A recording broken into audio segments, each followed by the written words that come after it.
Nigeria is, by far, Africa's largest economy. It is estimated to have a nominal GDP of $447 billion, nearly $100 billion more than second-placed South Africa. Nigeria was once a major exporter of groundnuts, cocoa, rubber. Coffee grows in Nigeria as well as other cash crops. They were once the assembly hub for several car companies. Instead of making cars, they stopped altogether. Depending too much on a single commodity like oil is tantamount to putting all your eggs in one basket. For a long time, the world market price for oil hovered around the $100 per barrel mark. That was the time that the Nigerian leadership should have diversified the economy. Nothing rises forever, so policymakers should have known that oil prices will eventually go down. Unfortunately, Nigerian leadership did not do anything to diversify the economy, so after 2015 when the oversupply of oil caused the collapse of world oil prices, Nigeria's economy followed suit. The discovery of crude oil in commercial quantity shortly after independence from Britain greatly encouraged corruption in what economists have identified as the curse of a resource. But hope is not lost. Nigeria is a strategically positioned country with its proximity to the Atlantic Ocean.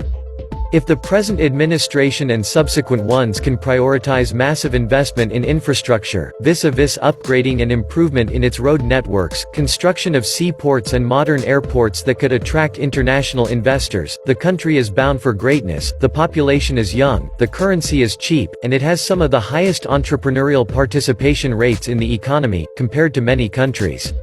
Currently, the economy is beginning to experience some growth, but the world is still experiencing an oversupply of oil due to an increase in new extraction technologies in the USA. It, therefore, appears that the world price for oil is not going up anytime soon. What this means is that Nigeria, whose economy depends so much on oil, will continue to experience stunted economic growth for the foreseeable future. In fact, between now and 2050, Nigerian will be lucky to achieve an economic growth of 2%. The sad part about all this is that Nigeria's economy alone forms 1/5 of Africa's economy.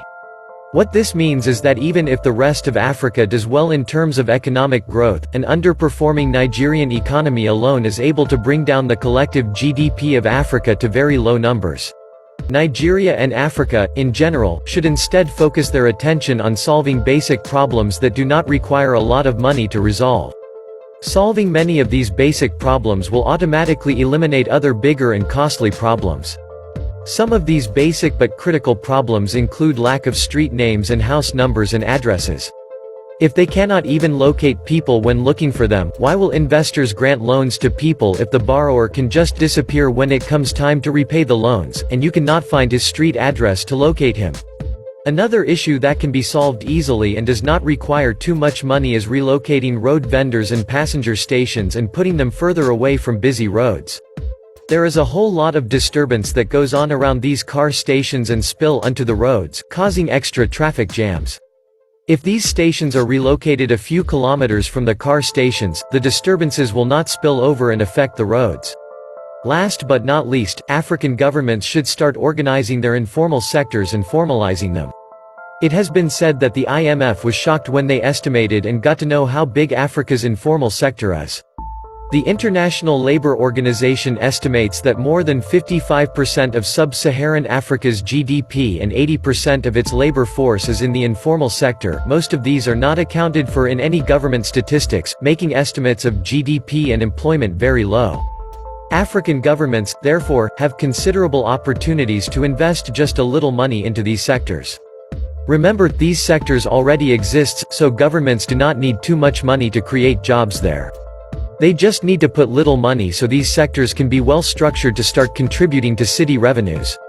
Large informal sectors like the one in Nigeria often adds to city congestion through informal vending and transport services, but does not contribute to city revenues.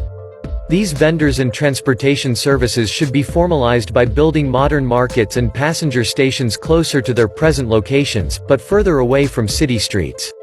Vendors and drivers should then get free spaces or slots within the newly created market spaces without paying for them, but in exchange, they will be required to register their businesses with the cities and pay taxes. They will also be required to sign a contract with the city never to relocate back to the side of the road. These actions will surely decongest the roads and lead to cleaner cities, while at the same time providing the much-needed revenues their cities need in the form of business taxes and licensing fees. Helping to build some of the largest firms in the world as well as government businesses in your neighborhood. GDP and employment numbers. The Nigeria economy is so bad because the country depends heavily on importation. They are not taking advantage of both labor, land, entrepreneurship, FDI, or capital. Labor, they do have the population, both skilled and unskilled labor, but there are no jobs. Land, they do have enough land in abundance, but with a lack of capital and equipment, this is useless. The land has a broad definition as a factor of production and can take on various forms, from agricultural land to commercial real estate to the resources available from a particular piece of land. Natural resources, such as oil and gold, can be extracted and refined for human consumption from the land. The cultivation of crops on land by farmers increases its value and utility. Capital, this is where they have serious problems, poor production. Examples are machines, tools, buildings, roads, bridges, raw material, technology. Now if you can combine the above listed factors together, you will see how fast Nigeria is going to move from a third world country to a second world country or emerging market country.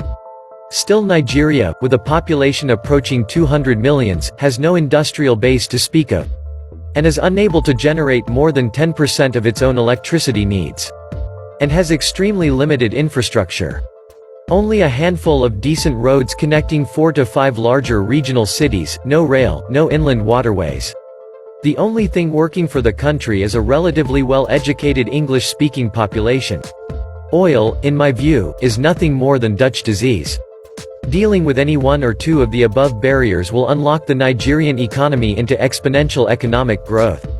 It may happen in the next 6 months,